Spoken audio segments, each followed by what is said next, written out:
고린도전서 16장 1절 2절 말씀입니다. 같이 한 목소리로 읽겠습니다. 시작. 성도를 위하는 연보에 대하여는 내가 갈라디아 교회들에게 명한 것 같이 너희도 그렇게 하라. 매주일 첫날에 너희 각 사람이 일을 얻은 대로 저축하여 두어서 내가 갈 때에 연보를 하지 않게 하라. 아멘. 자리에 앉으시겠습니다. 우리 말씀을 묵상하기 전에 잠시 다시 한번 기도하도록 하겠습니다. 우리 기도할 때에 우리 마음을 열고 말씀이 살아서 우리에게 생명이 되는 줄을 믿으시고 잠시 다시 한번 기도하도록 하겠습니다. 그 말씀을 선포한 저를 위해서도 잠시 기도해 주시길 부탁드리겠습니다.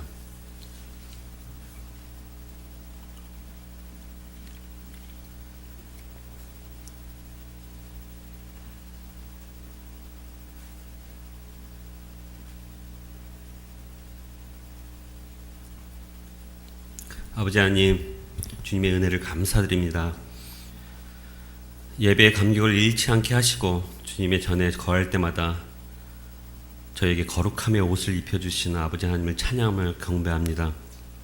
세상 살다가 낙심하여 절망하며 눈물로 보내는 날이 많지만 우리 주님의 임재 가운데 나올 때마다 주님이 주시는 위로와 회복을 경험하게 하심을 감사드립니다.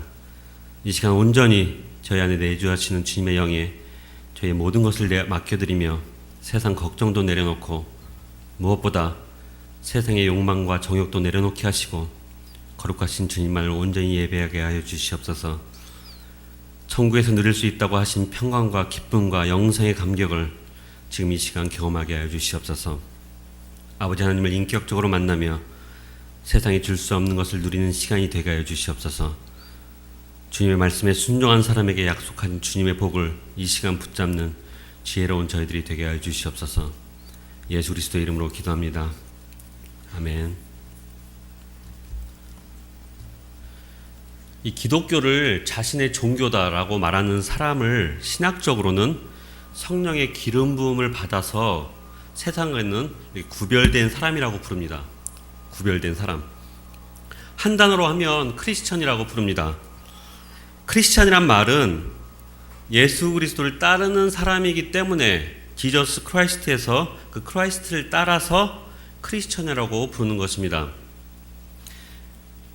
크라이스트, 그리스도라는 말이 바로 기름 부음을 받은 자라는 말입니다.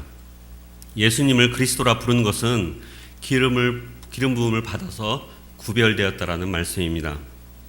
예수님께서 이 땅에 오시기 전 옛날 그 구약 시대에서는 구약 시대에서는 기름 부음을 받는다는 의미는 구별해서 따로 세워서 제사장이나 왕들을 만든다는 말이고 그들을 그렇게 세운다는 말이고 다른 사람들과 구별해서 하나님의 그 특별한 아주 독특한 사명을 감당하는 사람들에게 해당되는 말이었습니다. 그런데 예수님께서 오신 후로는 저와 같은 목사뿐만 아니라 여러분들도 예수님이 보내신 성령의 기름 부으심으로 말미암아서 만인 제사장이 되어서 이렇게 하나님의 성전에 오셔서 하나님의 임재 가운데 하나님의 영광을 바라볼 수가 있는 것입니다. 옛날에는 이 일을 오직 제사장만 했다는 것입니다. 여러분이 크리스찬이라고 불리는 것이 얼마나 대단한지 지금 여러분이 생각하고 느끼는 것보다 훨씬 더 대단하다는 것을 말씀드리는 것입니다. 얼마나 대단한지 예전에 예수님의 제자들이 예수님을 만나고 그분을 따르기로 하고서는 자신의 생명을 그냥 버릴 만큼 아주 엄청난 것이었습니다. 이것을 진실로 깨닫고 예수 그리스도를 인격적으로 만난 사람은 그 인생이 다시 셋업되면서 예수 그리스도와 교회 중심의 인생으로 바뀌는 것입니다. 그것이 바로 하나님의 나라를 위해서 산다는 고백이 되는 것이고 그것이 바로 나의 생명을 주님께 드리겠다고 하는 찬양이 되는 것입니다. 여러분들이 이렇게 교회에 오시면 이 거룩함의 옷을 입게 되는데 그런 사람들은 세상 속에 들어가서 세상과 어울려 살아도 그 사람과 그 사람 주인은 교회와 마찬가지로 거룩함을 입게 되는 역사가 있게 되는 것입니다. 그 사람이 그냥 교회가 되는 것입니다. 아무나 그런 것이 아니라 진정으로 구별된 사람을 말씀드리는 것입니다. 구별된 사람을 크리스찬이라고도 부르고 성도라고도 부르고 교인이라고도 합니다. 그런데 요즘은 이 성도와 교인을 따로 구분하기도 합니다. 왜냐하면 옛날에는 교회 문만 들어오면 예수 그리스도를 확실히 영접하고 온전히 거듭나서 완전히 다시 태어나는 새 사람이 되는데, 요즘은 교회를 다녀도 그런 구분이 확실하지가 않으니까 교회 다니면 교인이라고 부르긴 하는데 거룩한 성도인지는 좀 더 두고 봐야 할 문제가 생긴 것입니다. 예수님 당시에 하나님을 가장 잘 안다고 하는 바리새인들은 굉장히 경건한 사람들이었는데, 자신들의 그런 모습에 자기가 만족을 하면서부터 자신들의 죄는 보지 못하고 자신들과 같지 않은 사람들과 자기를 구별해내면서 선을 긋고 그런 사람들을 정죄하면서 자신은 마치 죄가 없는 사람인 것처럼 하나님께 기도할 때도 저런 사람들과 같지 않게 해둔 것을 감사한다고 하는 그 위선으로 가득하고 탐욕과 정욕으로 가득한 종교 지도자들이 바로 바리새인들이었습니다. 그 사람들이 그런 사람들이었다는 증거는 바로 아무런 죄도 없으시고 병든 자들을 고치시고 소외된 자들에게 소망을 주시는 예수님이란 분을 죽인 것을 보면 알 수가 있습니다. 예수님을 십자가에 못 박혀서 죽게 한 이유는 단 한 가지인데, 그것은 여러 사람들이 자신들보다 예수님을 더 좋아했다라는 이유 때문이었습니다. 신약 성경을 여러분이 읽으시다 보면은 예수님께서 이 바리새인들에 대해서 굉장히 많은 말씀을 하고 계신데, 그 말씀을 하시는 이유는 이 성경 말씀을 읽으면서 살아가고 있는 여러분과 제가 바리새인처럼 될 수 있으니까 항상 그 말과 행동을 주의해서 온전한 경건함을 잃지 말라는 의도로서 그렇게 말씀하고 계신 것입니다. 사랑하는 여러분, 저 세상 사람들의 죄악을 바라보며 그리고 같은 교회를 섬기고 있는 우리 옆에 다른 교인들의 죄악을 바라보며 여러분은 바리새인 같지 않다고, 하나님 저는 저 세상 사람들과 같지 않게 해주셨다고, 하나님 저는 저런 교인과 같지 않게 해주셨다고 그렇게 기도하며 하나님께 감사하시는 그런 어리석음을 범하지 않기를 예수님의 이름으로 축원드립니다. 여러분과 저와 같은 존재가 자신의 시기심으로 예수님을 죽인 바리새인보다 죄가 없으면 얼마나 없겠으며, 바리새인보다 깨끗하면 우리가 얼마나 깨끗하겠습니까? 여러분 자신 있으십니까? 저는 자신 없습니다. 제가 목사인데도 그렇습니다. 나중에 저에게서 실망한 모습을 발견하실까봐 제가 미리 말씀을 드리는 것입니다. 어떻게 목사라는 사람이 저럴 수 있느냐라고 하시지 말라고 미리 제가 선수를 치고 있는 것입니다. 여러분이 모르는 죄가 들키면 어떡하나 항상 이 마음이 조마조마합니다. 죄 많은 사람에게서 그런 모습이 자연스럽게 나타나는 것이 당연한데, 우연이라도 저에게서 정말 목사로서 정말로 아닌 모습을 보게 될까봐 제가 드리는 말씀입니다. 저희가 아이 셋이 있습니다. 막내가 이제 3달이 됐으니까 지금은 괜찮은데, 첫째 유아와 도하를 보면 항상 불안불안합니다. 벌써 도하는, 둘째 그 아들 녀석은 어릴 때 저의 모습을 그대로 하고 있기 때문에 제가 아무리 교회에서 이 목사처럼 행동을 해도 우리 성도님들이 벌써 저희 어릴 때의 모습을 알고 제 안에 무엇이 있는지를 알고 계십니다.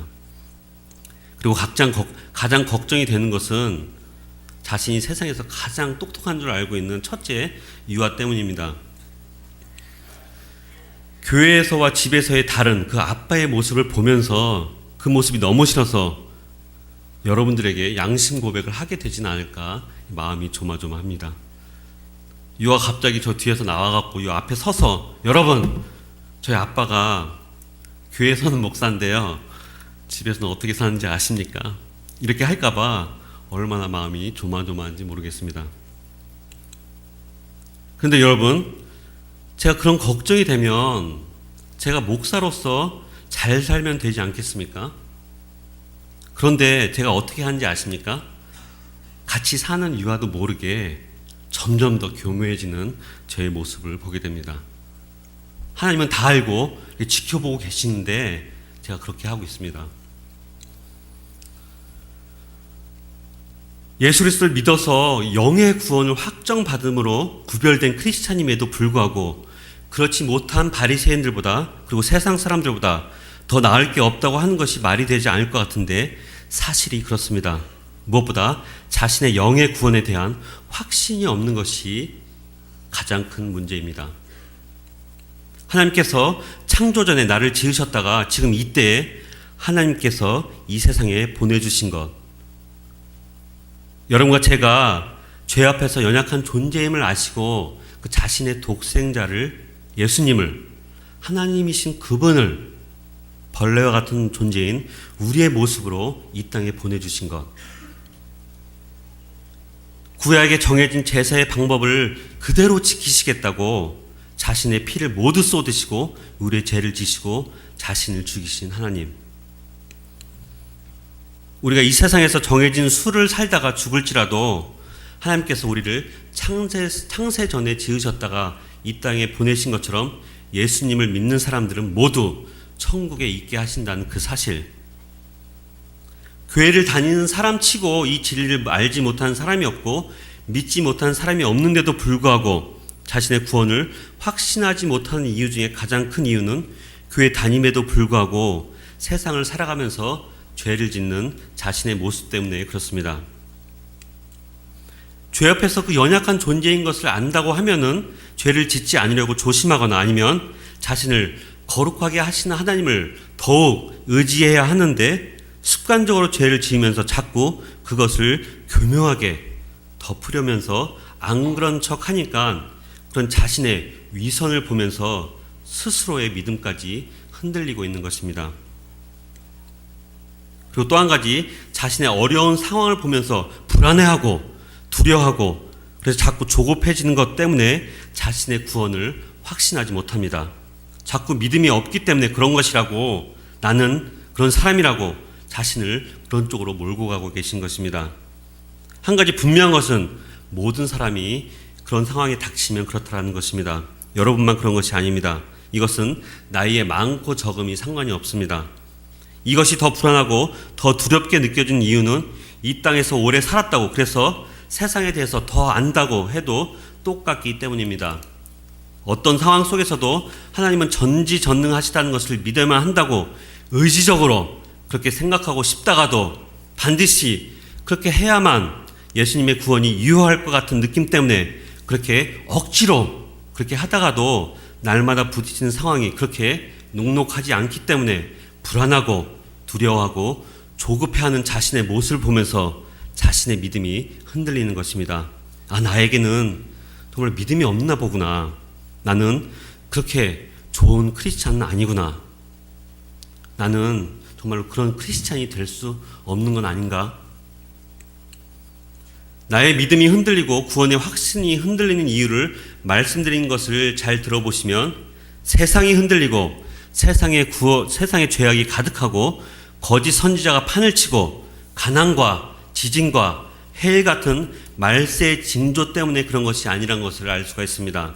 제가 말씀드린 것은 무슨 대단하고 거창한 것들, 우리가 굉장한 핍박과 죽을 것 같은 고통 때문에 나의 믿음이 흔들리고 구원의 확신이 흔들리는 것이 아니라 날마다 습관적으로 저지르는 그 죄, 어려운 상황을 바라보는 나의 태도, 관점 때문에 그렇다는 것을 알 수가 있습니다.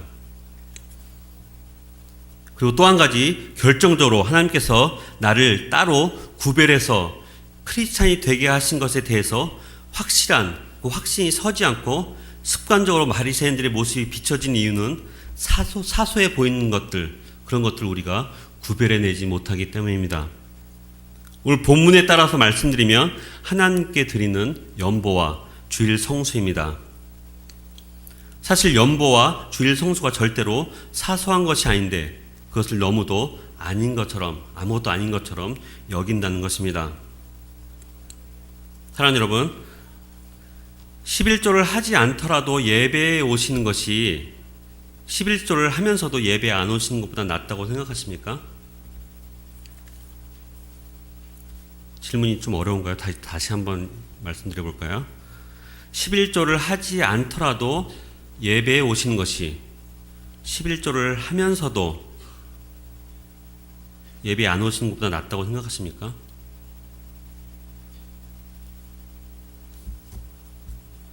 저는 예배에 오시는 것이 더 낫다고 생각을 합니다. 왜냐하면 예배를 오시다 보면 언젠가는 11조도 하시게 되지만 예배에 오시지 않으면 하시던 11조도 안 하기 때문입니다. 그래서 11조를 하지 않아도 예배에 오는 것이 더 중요하다고 생각하시는 분이 계시다고 하면 주의하셔야 할 것이 하나가 있는데 그것은 바로 11조를 구별하지 못하면 자신을 구별된 크리스찬들로 여기지 못하는 것이 문제입니다. 그것이 문제가 될까요? 여러분, 돈에는 그런 능력이 있습니다. 돈을 위해서 자신의 영혼을 팔겠다고 하는 사람도 있고 지금 그런 식으로 사는 사람도 있고 앞으로도 그렇게 살고 싶어하는 사람들도 있습니다. 돈이 너무 소중한 교인은 11조를 하더라도 꼭 무언가를 손해본다는 식으로 하게 되고 자꾸 돈보다 예배가 더 중요하다, 말씀이 더 중요하다 이렇게 얘기하는 것입니다. 예배가 더 중요한 것은 맞는데 예배를 정말로 귀하게 여기는 성도님은 절대로 하나님께 구별해서 드려야 할 것보다 예배가 더 중요하다고 말하지 않고 그렇게 생각하지 않을 것입니다. 이 돈 문제를 구별하지 못해서 여전히 그 자리 신앙 그것으로 살아가시는 교인들이 얼마나 많습니까? 그게 무엇라고 여러분 마음에 짐이 되고 심지어 자신의 영의 구원에 대한 확신 없이 교회를 그냥 왔다 갔다 하시는 분들이 얼마나 많습니까? 그리고 또 한 가지 오늘 본문의 2절 말씀에 매주 첫날이라는 말씀이 나옵니다. 예전에 TV에서 하는 프로그램 중에서 제가 즐겨보는 개그 콘서트에 애매한 것을 정해준 남자라는 코너가 있습니다. 여러분도 좋아하십니까? 재밌죠? 그 중에 예전에 들었던 건데 이런 질문이 있었습니다. 일주일의 첫날이 일요일입니까? 아니면 월요일입니까? 이런 질문에 해답을 해주는 걸 본 적이 있습니다. 여러분 어떻게 생각하십니까? 일주일의 첫날이 일요일입니까? 아니면 일주일의 첫날이 월요일입니까? 예, 거기에 나오는 개그맨이 그 답을 해주기를 기가 막힙니다. 이렇게 대답을 합니다. 교회에 다니면 일주일이 월요일이고, 교회 다니면 일요일이 일주일의 첫날이고, 교회 다니지 않으면 월요일이 일주일의 첫날이라고 대답한 것을 들었던 기억이 있습니다. 여러분들도 동의가 되십니까? 그런데 여러분 중에서 일요일이 일주일의 첫날이든지 월요일이 일주일의 첫날이든지 무슨 상관이 있냐고 하시는 분은 안 계신지 모르겠습니다. 그리고 제가 미국에 와서 이민교회를 다니다 보니까 사시는 게 힘이 드셔서 그런지 그 뚜렷한 구별이 없다는 것을 느끼게 됩니다. 그리고 그것에 대해서 서로가 또 얘기를 안 하는 분위기라는 것을 제가 느꼈습니다. 솔직히 말씀드리면 만약에 나중에 제가 하나님의 은혜를 입어서 어떤 한 교회를 책임지는 담임 목사가 돼서 주일 성수에 대해서 강하게 말씀을 전한다고 하면은 교회 안 나오실 분이 꽤 되실 것 같은 걱정 때문에 아마 이 주일 성수에 대한 말씀은 그냥 간단히 짚고 넘어가게 될지도 모르겠습니다.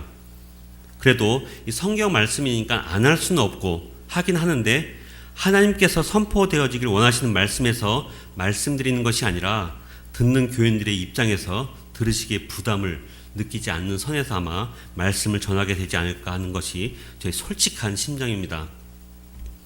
그런데 여러분, 하나님께서 반드시 지켜야 하는 계명 10가지가 있는데 그 중에 4번째 계명이 바로 주일 성수입니다. 우리 성경을 가지고 오신 분은 한번 펴보시길 바랍니다. 신명기 5장입니다. 성경을 가지고 계신 분은 한번 펴보시길 바랍니다. 신명기 5장 말씀.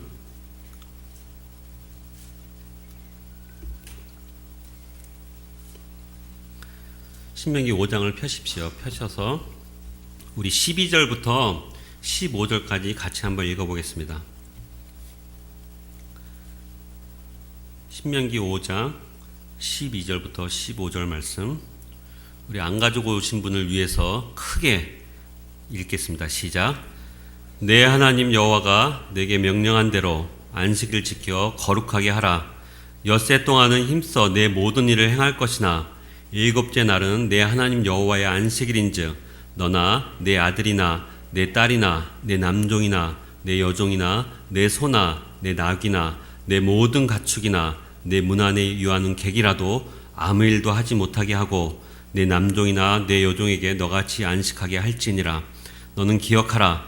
내가 애굽 땅에서 종이 되었더니 내 하나님 여호와가 강한 손과 편팔로 거기서 너를 인도하여 내었나니 그러므로 내 하나님 여호와가 내게 명령하여 안식일을 지키라 하느니라. 아멘. 세상의 노예로 살지 말고 하나님의 구원을 받은 하나님의 자녀로서 삶을 구별해서 살라고 말씀하고 계신 것입니다. 일요일 한 날이라도 다른 날처럼 살지 말고 안식일로서 지키라는 말씀입니다. 사랑하는 여러분, 이 하나님의 계명은 옛날 출애굽 상황에 있었던 상황이고 지금은 사는 게 다르고 문화도 다르고 상황이 많이 다르다고 가볍게 여기지 않기를 바랍니다. 정작 하나님께서 정말로 싫어하시는 것은 주의를 온전히 지키지 못하는 모습 때문이 아니라 하나님의 말씀을 가볍게 여기는 그 태도 때문일지도 모릅니다. 여러분과 제가 믿는 하나님은 여러분들께서 쉬셔야 할 날도 쉬지 못하고 그리고 쉬는 날도 못 쉬고 몸이 부서져라고 일을 해야만 먹고 사는 모습을 보시면 왜 우리 하나님께서 마음이 아프지 않겠습니까? 왜 우리 아버지 되신 그분의 마음이 아프시지 않겠습니까? 그런데 하나님의 마음이 더 아프신 이유는 오히려 그것보다 하나님의 것을 구별하는 마음을 잃어버리고 그런 마음도 없이 세상의 노예로, 돈의 노예로, 정욕의 노예로 일요일이 일주일의 첫날이든지 월요일이 일주일의 첫날이든지 상관없다고 하며 사는 그 모습 때문에 마음이 더 아프시다는 것을 분명히 기억하시는 여러분이 되시길 바랍니다. 그리고 기도하십시오. 주의를 거룩하게 온전히 지킬 수 있게 해달라고 기도하신 여러분 모두가 되시기를 예수님의 이름으로 축원드립니다. 고린도 교회에 선포되는 이 고린도전서 16장의 말씀이 오늘 열린 예배 가운데 선포되는 고린도전서의 마지막 말씀입니다. 다음 주부터는 또 새로운 말씀이 선포될 것입니다.